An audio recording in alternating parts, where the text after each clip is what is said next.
He just lose. That's it. When he have Shavkat, if he talk too much, just look at your fight. That guy beat you 4 rounds. That's it. Earlier today, Ian said that he beat Shavkat for 24 minutes. Was it right? Yeah. Oh, Carlos, excuse me. He just Carlos. Yeah, sorry. He can beat Carlos, but he can beat everyone. But I'm not same like that guys. I'm different. Do you agree with? I saw your manager say this. Do you agree that Ian is going to run from you throughout the fight? Sure, he has same style or every fight. He just run back and he just working for the point. I don't remember when he finished someone last time. Last one for me. What do you make of Ian as a person, right? Sometimes he does interviews and says things and people react badly. I'm curious if you ever watch his interviews and what you think of Ian. Can you repeat the question? What do you think of Ian as a person? Sometimes he does interviews. Yeah. I think he's good person, good guy, but he act like he's like bad boy, something like this. But I tell in the interview also, we will make him humble, we will make him good guy. Islam back here. You, Khabib, now Chanko, there's so many great fighters from Abdulmanap Nurmagomedov's school. Who are the next fighters we'll see in the UFC? Like, what's the future? Do you have some names? Usman. I think Usman. We have to see him next. I hope so too. And I saw that you had a fan that had cancer and you offered him tickets for the fight. Did you get to meet him? Is he coming to Philly? That was a very special story. They come Thursday or Friday. We'll meet them. UFC give them tickets. We book them hotel, flights, and I want to see this guy. Very nice. Islam, over here. Michael Morales was called to be the official backup for this fight. He's looking for a chance for the title shot. What do you think about him or his chance to be a contender for the title? Yeah, he's a good contender, one of the contender for sure. And just one thing I don't understand why he don't fight. He have to deserve because Prat is still active, he's still fighting, but I don't know.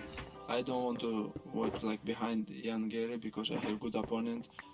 After that, no matter who is gonna be next, Prates or Morales. Okay. One of your training partners is gonna be fighting in this card, Joel Alvarez. What can you say about him? Like his skills and why do you call him to prepare for this fight against Ian? Because he's a good striker. He's also tall, long reach, and we did good rounds with him. And in good shape, he just take the fight short notice, like 2 weeks, and I think he's gonna show good performance because we spar and I see he's in good shape. And you just mentioned that Usman is one of the next fighters for the UFC. How people is talking about a potential matchup against Justin if he gets into the UFC. How do you see this matchup? That because you know Justin. Usman is training with us when he was like very young guy, and he training with Khabib, myself, with all our teammates, all life, and I know 100% he ready to fight like for the title tomorrow or for the contender match tomorrow because he's good wrestler, he's very good striker, he have good grappling, That's why I think my opinion Usman did his job great in PFL and he ready to show good performance in UFC. Thank you. Islam over here. So what was your reaction when you heard you're going to be headlining this event here in Philadelphia for their first UFC event in 7 years? Reaction? I don't know. Reaction? I just, because, last 2 camp I did in New Jersey and I just check how far the New Jersey from Philly, I was like very happy because I like to stay in New Jersey because we have great team there, gym there, and I love to training in New Jersey, and that's it. And when you're looking at your opponent, what do you think will be your biggest challenge going against him? No, it's not gonna be my biggest challenge. he just good, you know. I give him respect. He have good skills, but everybody knows my game, and we'll see how he prepare for that. Islam over here. Obviously, your grappling is probably the best in the UFC right now. If there ever is a point in this fight where you're unable to get the takedown, could you purely outstrike Ian Gary? Yeah, sure. Like, watch my fights against Volkanovski, against Dustin Poirier. I can strike with anyone, but the Bulls fight where I strike with these guys is more this like hard fight for me, you know. That's why if wrestling not working, grappling not working, I can strike with anyone. But if I want the easy win, I have to take them down and finish them. Sure. And Ian Gary said that becoming a vegan kind of took his performance to another level. Is that something you'd ever consider? No, it's not. It's not Dagestan style, bro. Our old traditional food about meat. Gotcha. Thank you. Islam over here. Ian talked a lot about his family and the presence of his family. I know you like to keep that private, but I was just wondering if you could tell us how many kids you have and if any of them are training in any sports. Now I have 3 kids. They just still small, you know. For future, I don't know. I don't want my kids to be like fighters. Maybe for sure in Dagestan, when you go to the school, you have to go wrestling or somewhere. They got training, but we'll see. If they want, I just not stop them. You know, I just help them. But I don't want my kids to be some professional fighters or like some other sports. Because when I grew up, and my mother and father always far from me, you know, because I always traveling, always like in training camp and fighting. But I want to stay with my kids. And Because already, bro, they are like 5, 7, 6 years old. I don't see them a lot. And speaking of younger, Khabib was on the Lex Freeman podcast, and he told a story about him and his brother fighting in a Sambo fight on the street. I just wanted to know if you remember this and if you have any memories using Sambo outside of the octagon. Sambo, yeah, sure. Sambo, it's mean like I was in the Sambo Federation couple days ago, and I just told there also, Sambo, it's not just to help to become like best fighter in the world, like myself, Fedor Emelianenko, Khabib Nurmagomedov, you know, it just not just become fighter. Just Sambo is the best sport to defend yourself, you know. When you have some problem in the street, you always have some clothes, you know. It's not wrestling. You can grab, do some things like Sambo style. That's why I think Sambo is the best sport for not just become fighter, just defend yourself. Thank you.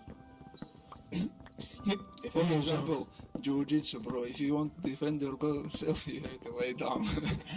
But Sambo, you can begin from up. How important is it for you to continue to be recognized as pound-for-pound best fighter in the world, not only to just win, but put on dominant performances so you continue to be recognized pound-for-pound best in the world? Yeah, it's the like first thing which I like to hear when people just put me in the first place, you know, and I understand, like everybody understand I'm the like best fighter. Like, you know, when you like spend all your life for this sports, and when you become like best fighter in the world, it's great, you know. It's make me happy every day. Салам алейкум, Ислам. Короткий вопрос от меня. В твоем лагере вообще был человек, который по комплекции и по росту мог имитировать Герри? Если не было, то насколько это проблемой было? Quick question for me, just was there anybody in your camp who was there to emulate your opponent, Ian Gary? Я приглашал в кемп Джоэля Арвалеса, который будет на этом турнире. Я спарринговал с Усманом, я спарринговал Амру, вот именно Амру Магомедов и Джоэль, они повыше меня, но вот посмотреть разницу с моим соперником в росте, они вот примерно одинаковые, даже может быть Джоэль даже повыше, чем он. Yes, I had Joel Alvarez, who's also going to be fighting on this card. I also had Usman Nurmagomedov, sparred with him. Nurmagomedov is also taller than me, and they specifically were there for me to emulate my opponent. If you even look at Joel Alvarez, he's kind of even a little taller than Ian. Just last one here to go back to Usman. I think a lot of people think he'll have to win one fight in the UFC before getting a title shot. If it was up to you, who would you like to see Usman fight in his UFC debut? Who is the one of the contender right now in the fight? So Arman and Rufi are fighting in LA, and then there's Charles. Ilya has to come back. Patty's there. Benoit. Quillen just won. Yeah, Max. maybe Arman or Max. I don't know. I agree with you. He have to fight one times because this is one of the big division in UFC, and come from outer division and fight for the title. I think it's possible, but I think he have to come, feel this atmosphere, feel this all media, everything, and fight for the title next. Just one fight and other one for the title. Thank you, guys.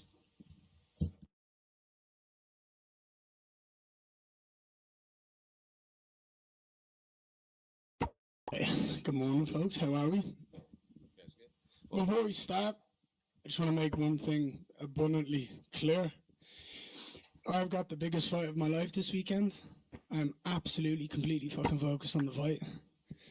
So let's stick to the professional stuff. Yeah? Stick to the fighting.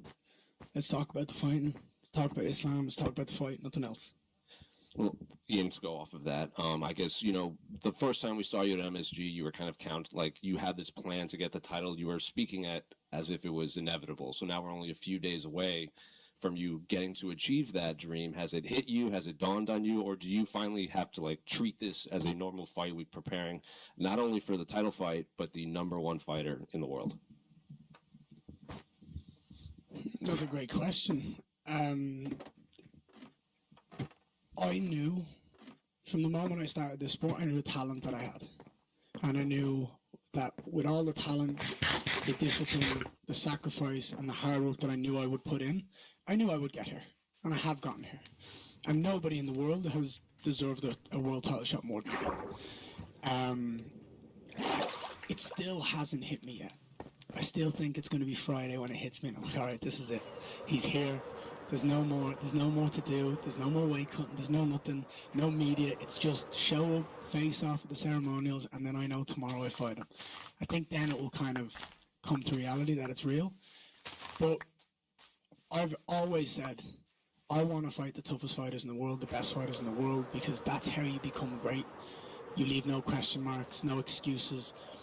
I have fought some of the greatest fighters walking this planet right now at welterweight. And it's going to be a great honor to go out there and compete against Islam, the #1 pound-for-pound fighter on the planet, a two-weight world champion. His legacy is set in stone. Do you know what I mean? He's done so much in this sport, but beating him, it's exactly the challenge I would want to become the champion of the world. Well, to go off of that, when I feel like no one would have complained if you got a title shot, maybe even a couple fights ago, especially when you weighed in as the backup in Montreal. Obviously, that was Jack Bilal, but now it's Islam. It's just kind of a different aura during a fight week for him. Is this best case scenario, getting, like I said, not just fighting for the title, but the guy? Winning a world title in the UFC is amazing. Doesn't matter who you beat to become the world champion. You're forevermore a UFC world champion.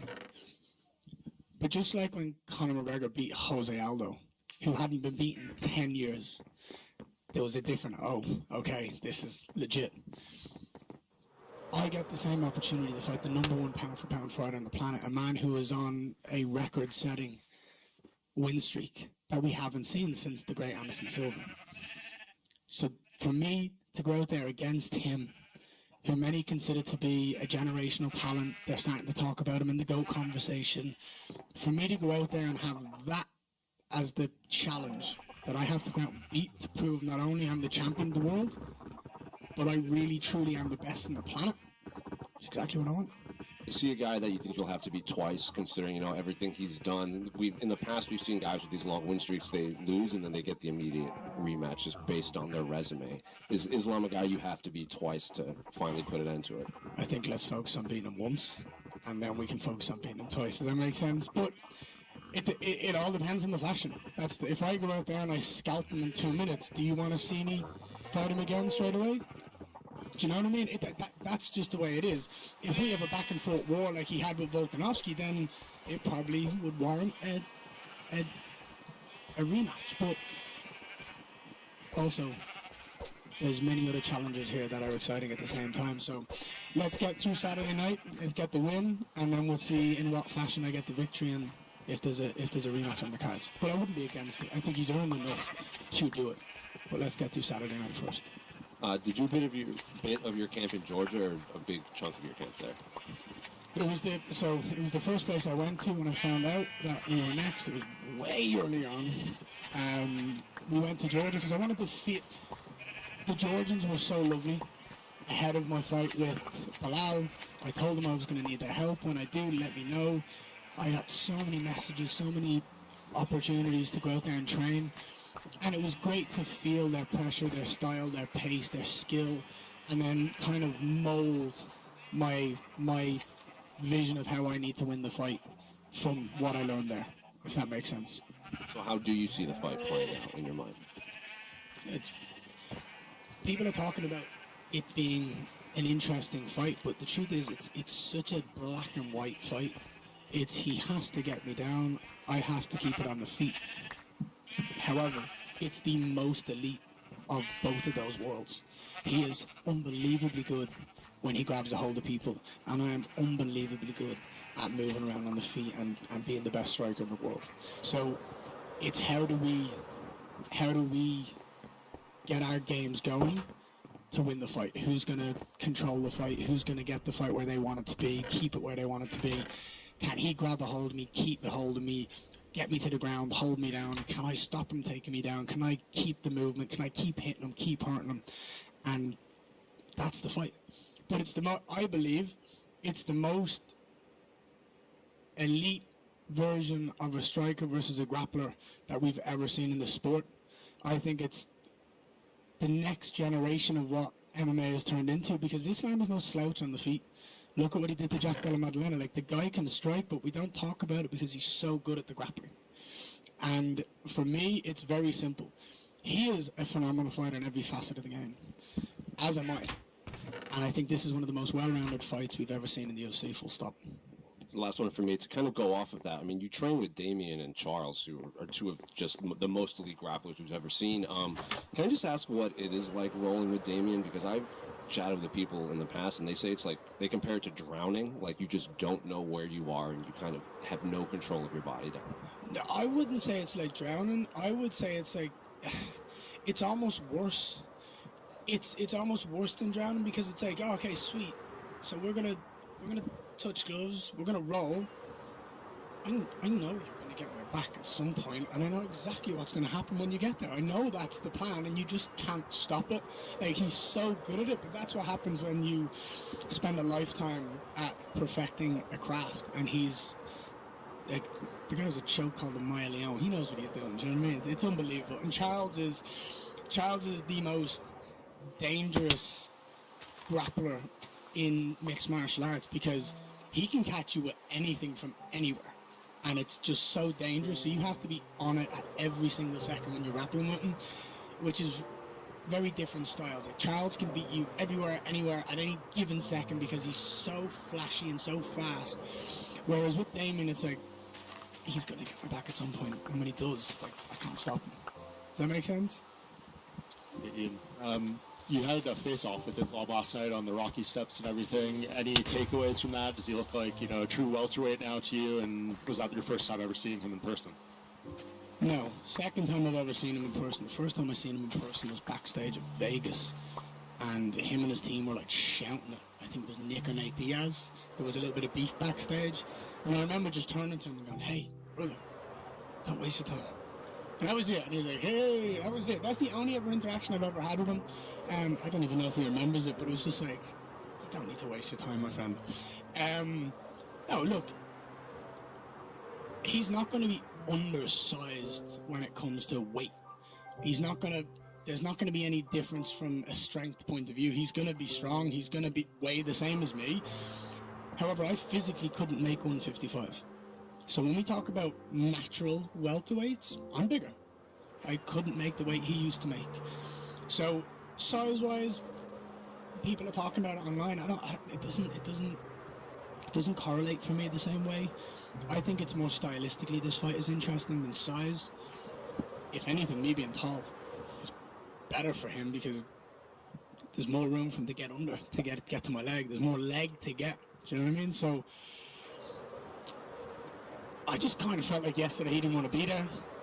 He didn't want to be at the face-off. I sensed a little bit of like nervous energy from him, but those face-offs, they're fake. They're for social media. They're for Instagram. They're for obligations. They're not for us.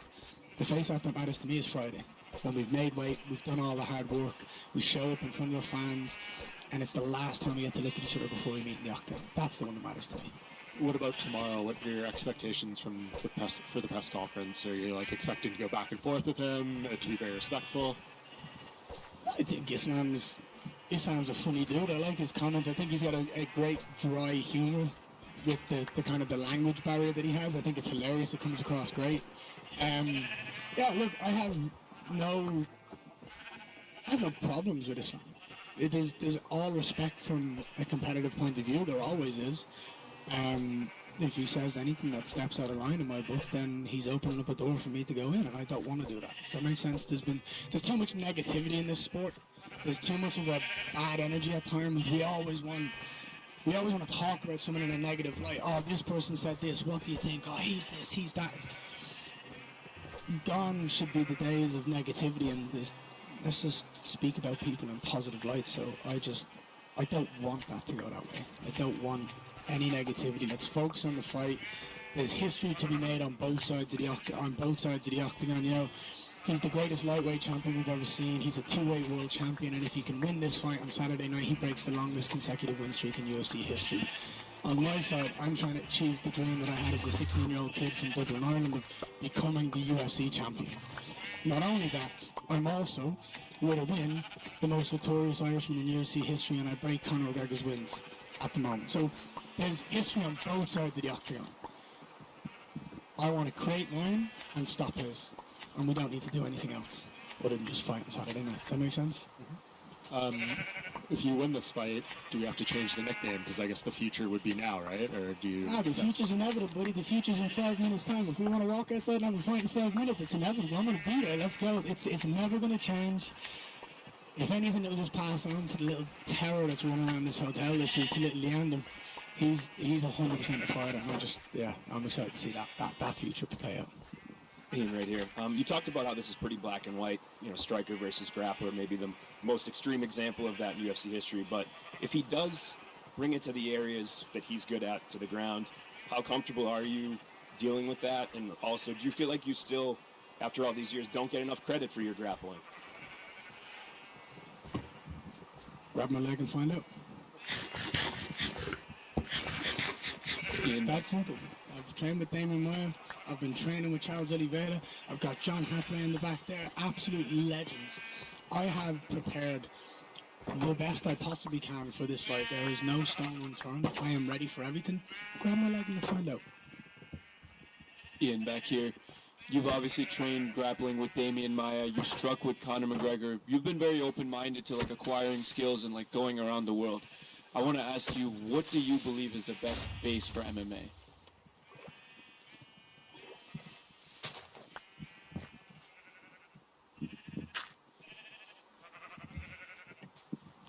That's a very good question.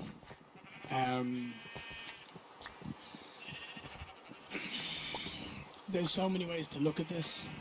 I really do believe that if you have confidence and the mental fortitude, that's the biggest thing that you can have in MMA. because if you're a striker and someone takes you down and you can keep pushing yourself and speak positively to yourself, like I can get out of this, I can keep going, that's a more impressive skill than being able to get up itself. Like you're constantly focused, but with that mindset, you can do anything. You can learn. I can teach anyone how to strike. I can teach anyone how to wrestle. I can teach anyone how to do jiu-jitsu. But if you're not focused up here and you don't want it up here, then it's not going to come to fruition. So firstly, I think it's not just about skill set, but about mental. I think mental is more important than physical skill. And I think the truth is, if you can grab a hold of someone and ragdoll someone, you force someone into a very different mindset. So I would say that when you look at all the kind of the success the Dagestanis are having in the sport, it shows how well that skill set translates into the sport. And now you're starting to see like Islam getting cleaner and better on the feet. You're starting to see Umar and Usman Nurmagomedov use that grappling, mix it with fast, explosive striking that forces people to think differently. So I think as a base, if you can grab a hold of someone and ragdoll someone and mentally break them, it's a phenomenal start. I appreciate the insight. And let me ask you, since you also mentioned confidence, where did you specifically get your confidence from? I know it's from the hard work, but was there anyone in your life that instilled that extra confidence that in front of the whole world you can handle pressure and overcome conflict to win your world title? No, not in that regard. No, I grew up a very happy kid, and I watched my dad be a social butterfly. I watched how he spoke to people. I watched how he acted. I watched him walk around with such a confidence. And I think as a kid, you're a sponge. You learn from those who you're surrounded by. That's why it's so important to me as a father to be the best example I can be to my little boy, because what I do now, what I say now, how I treat people now is exactly how he will treat people in the future. So when I look at myself as a mirror, I have to go, okay, everything I do, he shall copy. So when I think about it like that, I think just straight up confidence, I think came from watching my dad walk around and how he interacted with people. But my family aren't athletes. I believe I'm different up here, and that's what separates me. When I want something, I make it happen. And when I love something, I'll make sure that I have the most fun in the world. And I chose this job.